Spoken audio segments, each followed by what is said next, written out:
Pero sa basa mo ba, mukhang may mayorya pa rin naman ay suportado ang presidente o mayorya na ngayon ang kiling nandun na sa vice presidente?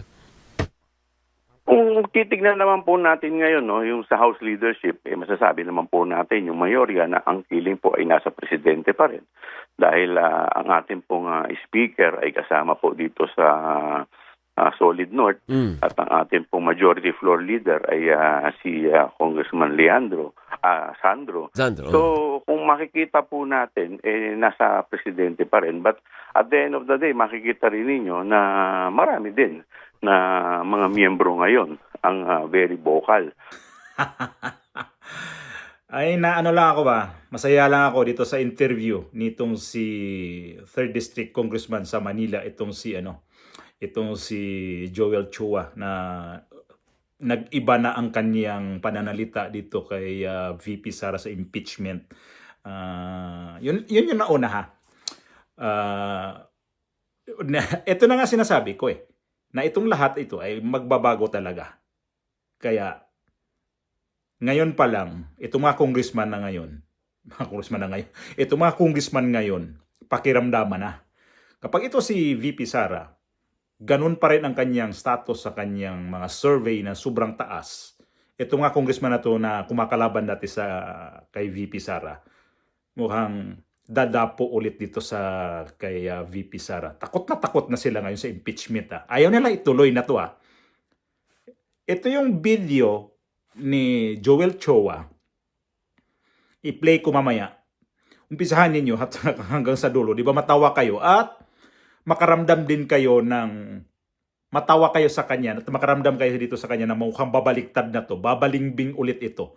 Ilalaglag niya si Bongbong Marcos. Hindi lang siya, mga iba pang congressman. Shout out muna tayo dito sa ating mga subscriber na lagi pong nandiyan sa probinsya sa Bohol. Amping mo tanan diha sa Bohol. Sa mga kaigsuunan, sa mga kaparyentihan diha.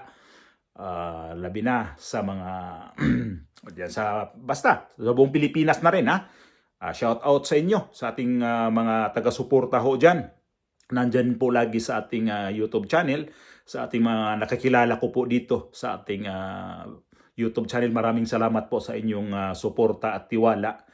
Sana tuloy-tuloy po ang inyong suporta at tuloy-tuloy lang din ako dito sa pag-chismis sa inyo. Kung napanood niyo itong video na to ni Joel Chua, i-reactionan ko lang to. Ito lang kanyang interview dito sa DZMM.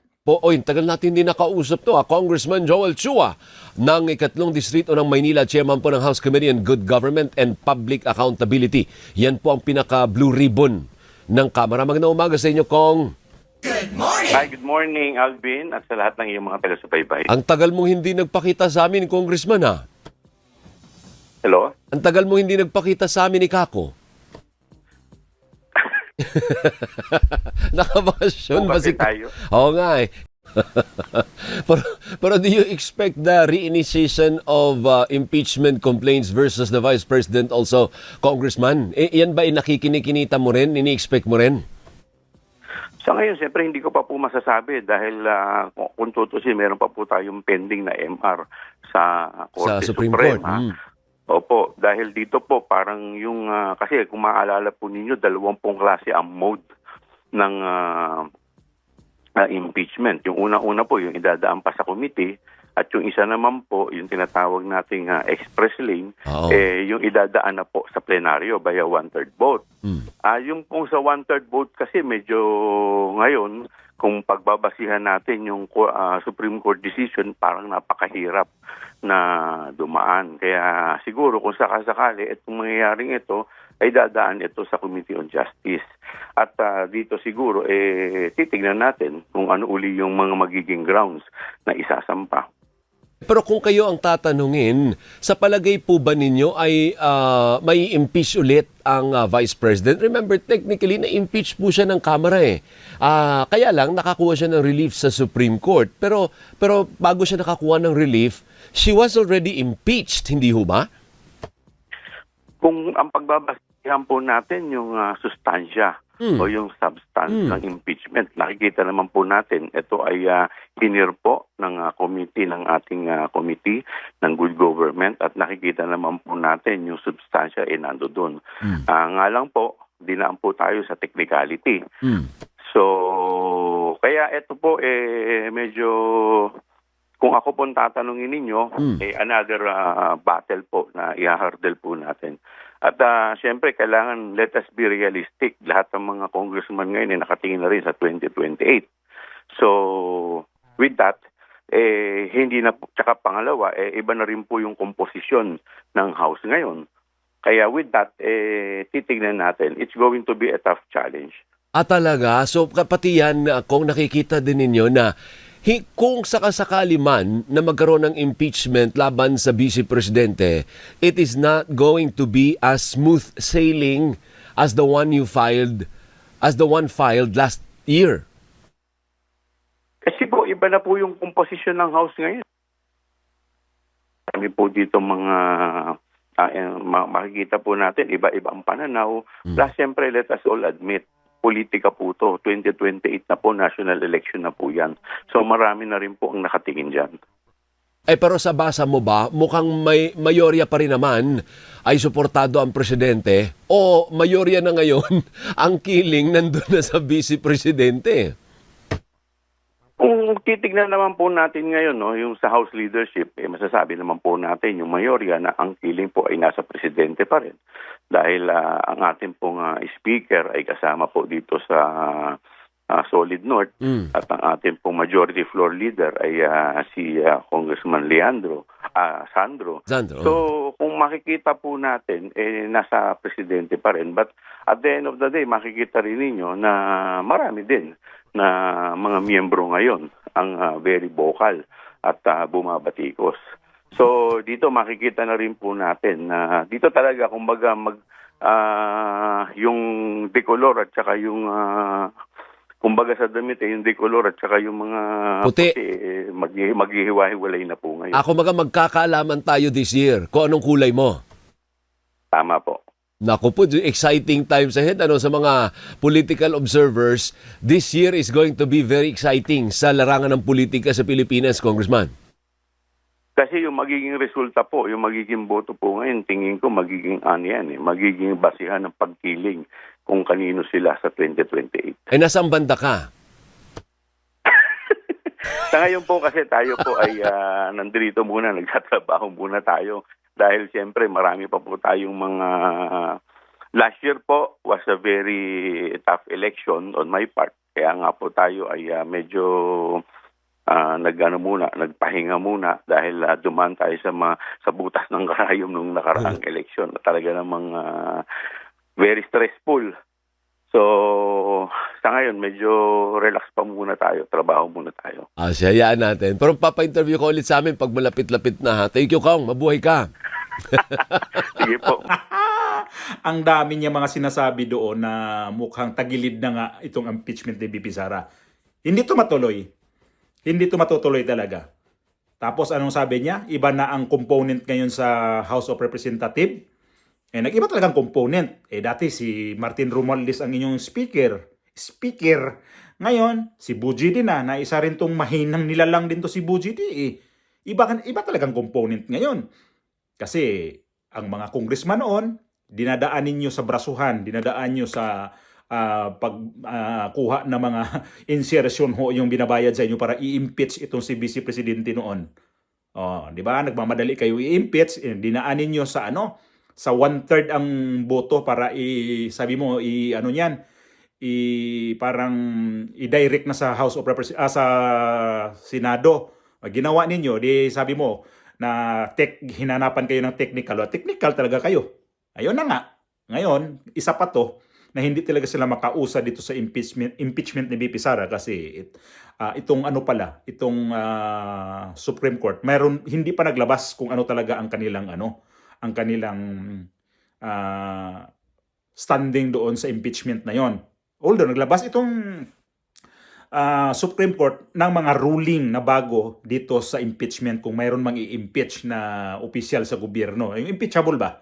Itong presidente, vice-presidente, ombudsman. So, sino pang ano ba dyan? Sino pang Supreme Court yata, yung Chief Justice, impeachable yan. So, ayan na. Sabi niya, pwedeng maghiwalay ang pula at saka itong puti. Pahiwatig yun na itong sabi niya na pwedeng ang ibang mga congressman ngayon parang hindi na rin interesado dito sa impeachment ni VP Sara. So ayan na. Ito si Joel Chua. Ilalaglag nila to si Bongbong Marcos. Ganun naman talaga eh. Ganun talaga kasi si dating Presidente Duterte nga ni isang congressman noong ilang congressman lang ang kanyang dala nung siya nanalo. Majority yun, hindi sa kanyang dala ha. Nung umupo na si dating Pangulong Duterte sa kanyang mga congressman, pero bandang huli kanya-kanya na namang pulasan, kanya-kanyang dapo dito kay Bongbong Marcos. Mangyayari ito kay Bongbong Marcos ngayon at itong 2026 ang napaka-critical dito pala. Kasi nga, di ba, si Joel Chua nagsabi na ngayon, ang tinitingnan na ngayon, 2028, ang tinitingnan nila ngayon, itong pwedeng kakandidatong presidente na malakas. At malakas naman talaga itong si VP Sara. Kaya dito sila ngayon, nagdadalawang isip na ituloy pa ba natin to? Paano kung yung mga impeachment nila ngayon, nakaraang taon, nasa Supreme Court pa. So kaya sila ngayon, hindi talaga nila kayang i-impeach si VP Sara. Mismo na to, ilang congressman na yung nagsalita dyan ha? Ilan na? Pag ilan na to si Joel Chua? Noon, vocal to siya na impeach talaga rin nako, nabubulol na naman. I-impeach daw talaga nila si VP Sara. Ngayon, wala na sila dyan. Hay, takot na. Nanginginig na. Sino bang congressman dyan natin na sobrang sila ni Bini Abante. Ang dami kasing kulang nila ngayon sa kanilang grupo. Wala na si Bini Abante. Yung namatay, si Romeo Acop. Wala na rin ito yung mga makakaliwang grupo diyan si yung convicted din na si itong si Franz Castro. Wala na ang dami nilang nawala diyan eh. May isa pang kasama ni Castro na babae din na si Raul Manuel, ang dami nila. Kaya ngayon, sabi niya, nag-iba talaga ang component niya. Iba talaga. Kasi ngayon, wala kayo siguro makuhang bayad. Kaya, yan pa si Barbers pa. Ang dami ninyong ang dami ninyong nawala kasi group na nag-iba talaga ngayon. Di ba? Ayan na si Joel Chua. Babaliktad to at delikado dito. Babalingbing to mga ibang congressman na binabanggit niya dito. At siya nga, hindi niya alam kung saan siya papanig ngayon. Dinaan rin sa tawa. Di ba sa interview? Bandang huli na. Ay naku, Joel Chua ka. Nanginginig na dito kay VP Sara. Sabi niya nga trabaho lang muna kasi nung nakaraang eleksyon pa naman nagiging critical daw yung niya bago siya manalo. Critical ka talaga kasi dikit ang laban ninyo nung kalaban mo. Yun ang kinakampanya ni VP Sara subukan mo ngayong itong darating na eleksyon. Baka di ko alam kung to siya, matatapos na ba to? Baka sa kumunoy ka na naman dadamputin ka. Itong impeachment ni VP Sara, nako, hindi ito matutuloy. Kasi mga ibang congressman nag-amoy-amuyan na sila ngayon saan ka? Ay, hindi ako tutuloy dyan. Kasi mamaya, pag yan ang magiging presidente, yari tayo dyan. Mas maganda pa ngayon na 2 years pa mahigit, distansya na tayo dito. Natin si Bongbong Marcos, distansya kay Bongbong Marcos at medyo dikit tayo kay VP Sara para kupkupin tayo niyan. Tapos, ganyan ang mga kapal ng mga pagmumukha nito mga congressman na to. Kayo, ang mga balingbing kayo, mga hudas kayo, tingnan natin. Ayan naman pala talo na kayo ngayon. Kasi itong ina-apin nyo noon, ayan na. Talagang babangon at babangon na. Sana natapos yung interview ni Joel Chua dito sa bias din na ABS-CBN na yan, na DZMM na yan. So maraming salamat sa inyong pagsuporta. Kita-kita tayo sa sunod na vlog ha.